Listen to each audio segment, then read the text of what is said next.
Les amis, bonsoir. On se retrouve pour un nouveau débrief. Barça, Olympiakos, 6-1.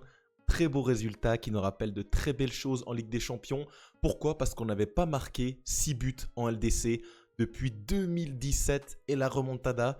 Donc c'est un petit événement quand même. En tout cas, très content de vous retrouver pour ce débrief, les amis, entre deux matchs de Ligue des Champions. Juste derrière, il y a le Paris Saint-Germain, il y a Manchester City. Donc on va tout de suite décaler juste après pour un nouveau débrief dans la soirée. Bref, la Ligue des Champions est de retour.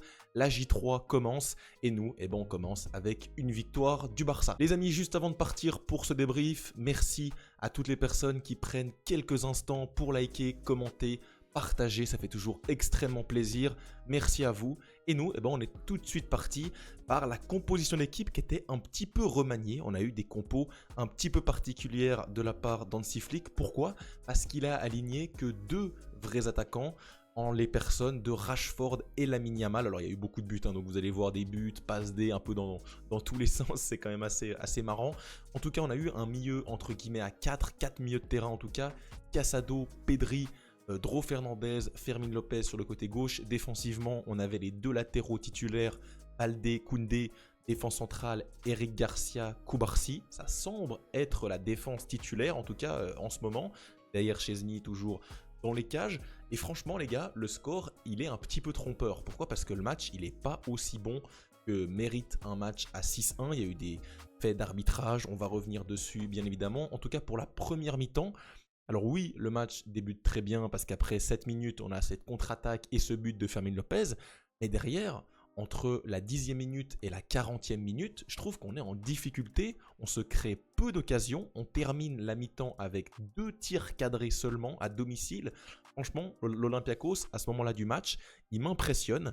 Et je suis en train de me dire, bon là les gars, là on est en difficulté contre l'Olympiakos. Quand on regarde la première mi-temps, bon, voilà, 2 tirs cadrés à 1, 6 tirs à 4, c'est franchement équilibré. Alors oui, le Barça a la possession du ballon, on va dire logiquement, heureusement, mais au final, ça ne suffit pas, on n'arrive pas à faire des décalages. Je trouve que Lamine Yamal est beaucoup trop isolé sur son côté, le jeu ne passe pas assez par lui. C'est vraiment quelque chose qui commence à m'énerver.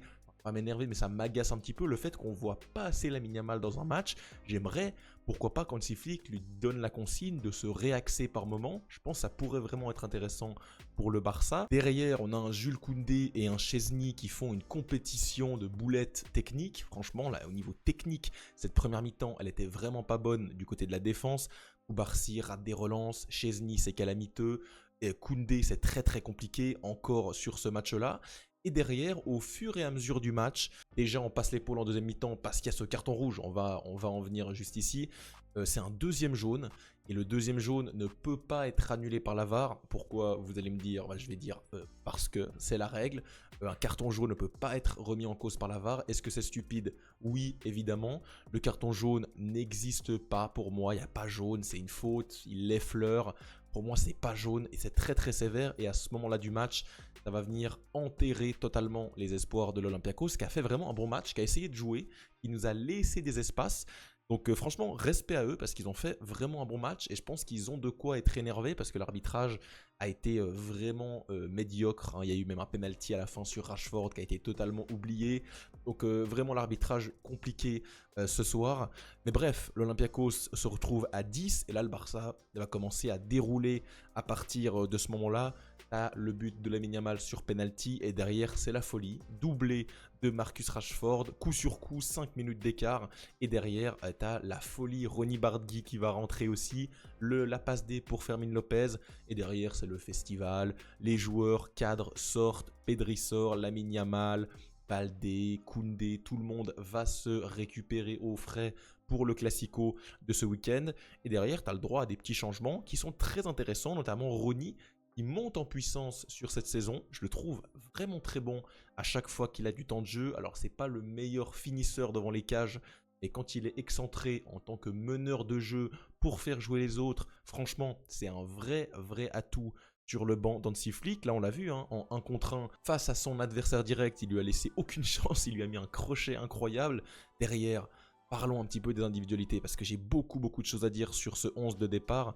On a parlé de la défense au global, j'ai pas grand chose à dire sur ce match à part que Koundé c'est encore compliqué. Chesney, j'en parlerai plus parce que pour moi pas grand chose à dire de plus. Pedri a été encore une fois très bon, mais cette magnifique passe sur le but de Rashford, même s'il a perdu quelques ballons, c'est pas leur meilleur match de Pedri, mais au vu de l'adversité, voilà, Pedri, même à 80%, c'est un des meilleurs milieux de terrain. Casado, j'ai pas été vraiment fan. Dro Fernandez, par contre, il a livré 60 minutes de très très grande qualité. Fermin Lopez, que dire? Que dire? Arrêtons-nous sur Fermin Lopez parce qu'il a été magistral. Franchement, en première mi-temps, c'était plutôt Fermin Lopez en 10, quasiment en second attaquant. Hein. Fermin Lopez qui se projette, il va mettre de l'énergie au pressing, sans le ballon, avec le ballon, toujours envie de bien faire, toujours juste, toujours puissant, toujours au bon endroit. Et franchement, c'est 3 buts pied gauche alors qu'il est droitier. 3 buts magnifiques, tous dans l'exécution, nickel, dans la qualité de frappe du deuxième, du troisième, la reprise de volée pied gauche.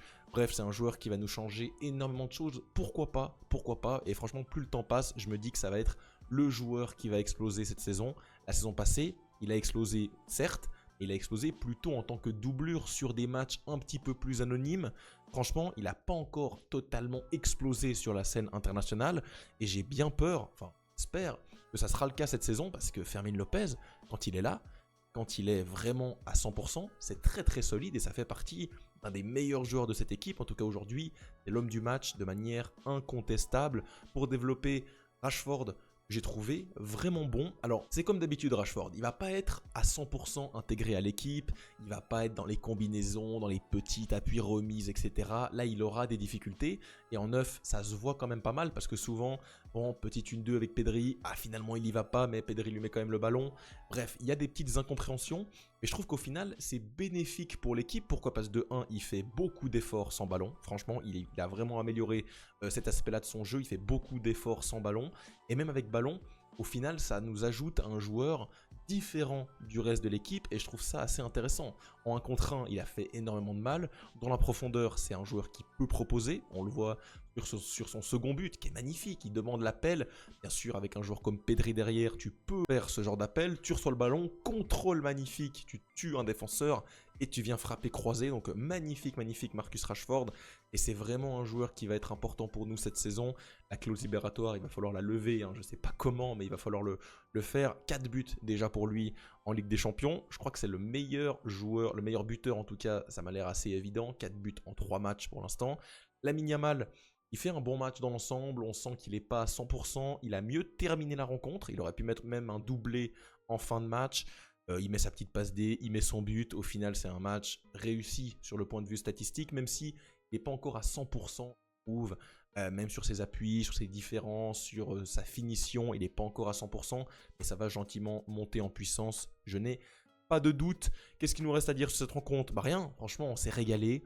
Au classement, on revient. Alors évidemment, on est quasiment les seuls à avoir 3 matchs avec Pafos. Donc on est bien sûr bien classé.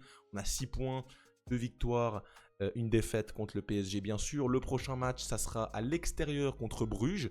C'est pas un match facile pour le Barça là-bas. Mais en tout cas, ce Barça est bien lancé. Tu fais la différence avec une belle différence de but. Tu es déjà à plus 5. 9 buts marqués. Tu vas être l'une des meilleures attaques. Alors, on verra bien sûr à la fin de cette journée. Mais c'est très positif. Le Barça se replace. Le Barça gagne un match qu'il devait gagner. On va pas se mentir non plus. C'est logique que le Barça gagne. Et à 2-1, et même peut-être inquiet. Je me dis, oh là là, qu'est-ce qui va se passer? Non, finalement, le Barça s'est remis sur les rails. Petit big up à l'arbitre qui n'a pas été bon pour moi. Il a loupé pas mal de choses dans son match. Big up aux règles du foot qui doivent être améliorées parce que doit pouvoir revenir sur un second carton jaune. La situation, elle était limite comique parce que tout le monde disait qu'il n'y avait pas faute en soi, il n'y avait pas carton jaune. Et finalement, l'arbitre ne peut rien faire, il est esseulé comme ça. Donc c'est quand même un problème. Franchement, même si je suis barcelonais, même si ça m'avantage entre guillemets, c'est quand même un problème et je le reconnais ce soir devant vous. En tout cas les amis, je vais filer, faire le montage, poster cette vidéo et derrière tout de suite aller rattraper les premières minutes du match de ce soir. Nous on se retrouve très vite pour de nouvelles vidéos Ligue des Champions. Pour bien sûr ne pas rater ces prochaines vidéos, n'hésitez pas à vous abonner, liker, commenter, ça fait toujours très plaisir. On se retrouve très vite et bien sûr comme d'habitude, Visca Barça.